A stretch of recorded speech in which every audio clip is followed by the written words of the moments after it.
I've been struck recently by China's role in fomenting anti-Semitism, uh, because what's so strange about this is that China has no history of anti-Semitism. I remember, speaking with Bernard Lewis, the great Bernard Lewis, before he passed away at the age of 103, about this. And he is this, an expert on the Middle East and Semites, which includes Jews and Arabs and others. And he was just like, there's absolutely zero history of anti-Semitism in China. I first started noticing this following October 7th, when learning that uh, a lot of the protests, these pro-Hamas protests, were being funded by China. I know that Ellie and I spoke about this, but now there's also another interesting data point, and we're learning that a lot of these foreign bots that we're discovering on social media that are really fomenting this sort of, you know, anti-Semitic, trying to divide, Christendom and Judaism.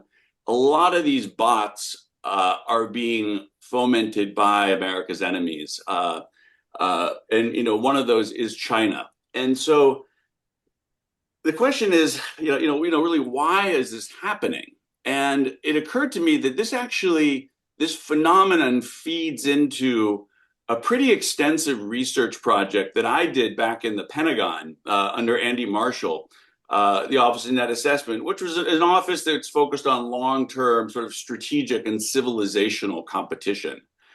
And Marshall was fascinated by this issue that, you know, during the Cold War, China really did look to the Soviet Union for leadership in many respects.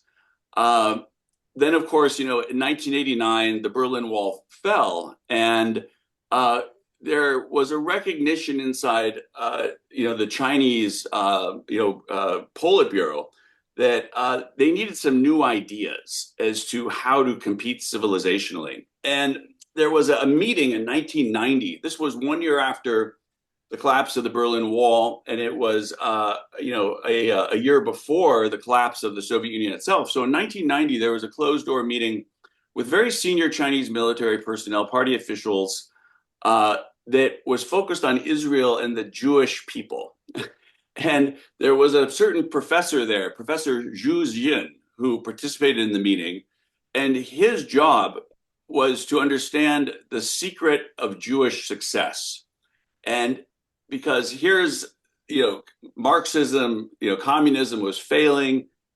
China saw itself as this ancient great power. It needed a new model for success. And so beginning in 1992, this is 1 year after the Soviet Union collapsed, China set up a bunch of research institutes. One which was the signature one was the Institute of Jewish and Israel Studies at Nanjing University. This was headed by Zhu Jin. And then there were about half a dozen more that were created over the next couple decades. And the purpose of these institutes was to really understand what is, here are the Jewish people. How have the Jewish people, this ancient people, survived all these years and flourished? Because this is a model that China was interested in adopting. So what did these institutes find? First, they found some good news and they found some bad news. The good news was that the Communist Party of China was encouraged by similarities between Jewish and Chinese culture, both ancient, very pure civilizations with a direct connection to supranational powers. In the Jewish context, having had a direct, connection through Moses, to God, and in the Chinese context, really having this mandate directly from heaven. The other thing that was very encouraging for their research was that Judaism was not seen as threatening to China because there is an ethnic component to it, and there's a non-evangelical component. So it wasn't something that would threaten ideologically, China. The bad news from this research conducted at the Institute of Jewish and Israel Studies at Nanjing University was that China could not adopt this, quote unquote, Jewish secret to success. There are many cultural reasons for this that they determined. One of the researchers, Zhu Jin, found that China had this sort of cultural tendency to find right and wrong answers, which the Jews, of course, know there's a lot of nuance and Talmudic differentiation that doesn't fit into these things. This is one reason why Zhu Jin recognized that there were no Chinese winners of the Nobel Prize, from the mainland, because there was something culturally they could not have the intellectual sophistication and creativity to go places that were that were like more subtle.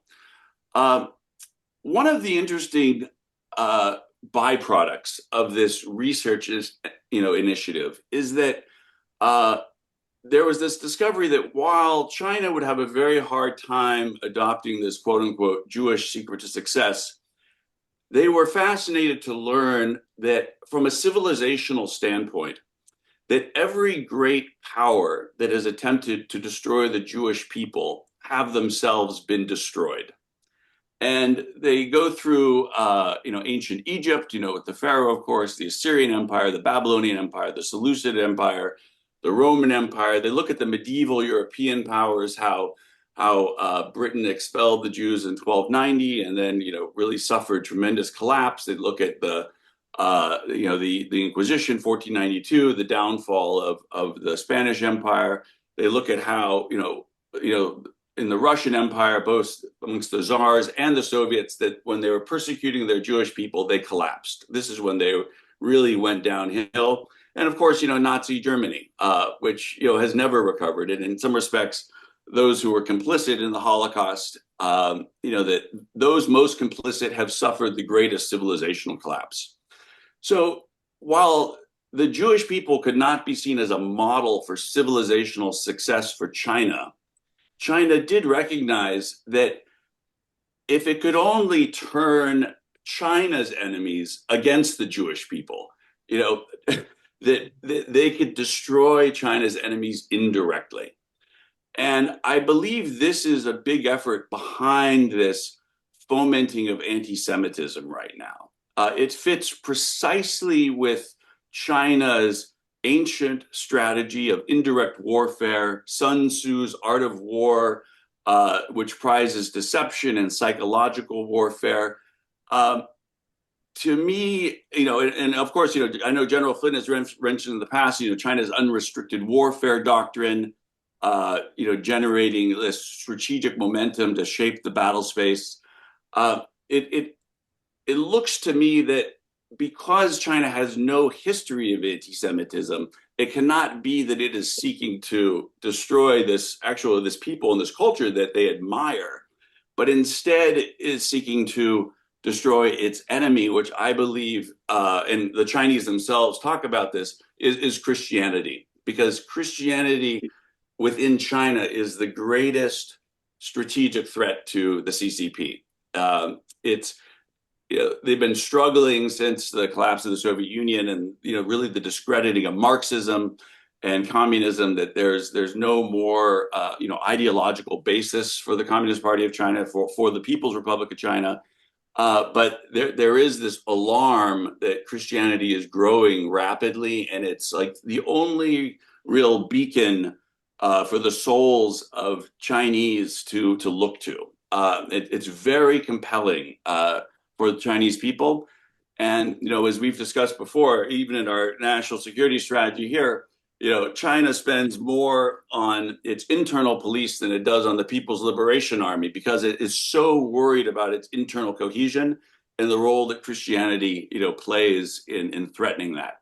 So all of this is to come back to this theme that I think Jeff Hoffman, has articulated very, very brilliantly in his cyber strategy, which I think is very relevant to our upcoming media strategy, is that there's a new realm of infiltration of America's enemies, and that is into the social media war that we're seeing right now between that is this sort of or someone is calling Christian Zionism a brain virus and a horrible thing. This rise of anti-Semitism, I believe, is really very much part of China's unrestricted warfare. I think that other countries are also behind it, other enemies of America, and that there are this is fueled by foreign bots, fueled by the economics of social media, and there's plenty of people who are willing to cash in on that to fuel this Christian anti-Semitic war, and it's very very damaging to the United States. It kills three birds, and I'll end with this, Ellie. It kills three birds with one Yeah. stone. It internally destroys Christianity, which is really the hope of the Chinese Communist Party. It's dividing the Republican Party, particularly the next generation of those who are supporting Turning Point USA and Charlie Kirk's memory. Turning these people sort of against really the heart of conservatism, and ultimately it undermines Western civilization as a whole. The Jewish Christian alliance is the moral backbone of Western democracy, and China and our enemies are directly targeting it. So I know that's a lot, Ellie, and I'll end there.